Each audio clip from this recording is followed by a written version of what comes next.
السلام علیکم ورحمۃ اللہ وبرکاتہ۔ روزے کا اجر۔ حدیث پاک کا مفہوم ہے، نبی کریم صلی اللہ علیہ وسلم نے فرمایا، جنت میں ایک بالا خانہ ایسا بھی ہے جس کا ظاہر اور باطن ظاہر سے نظر آتا ہے۔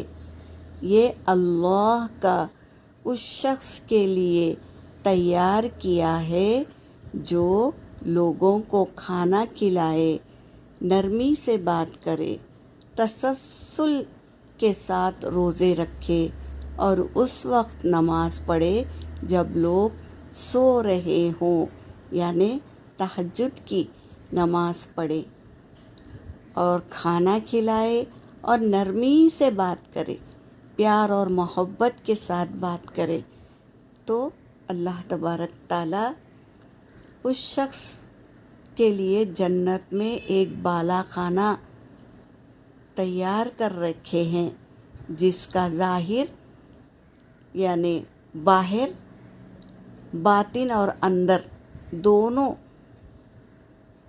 دونوں کیا ظاہر سے نظر آئے، اندر سے باہر کا دکھے اور باہر سے اندر کا دکھے۔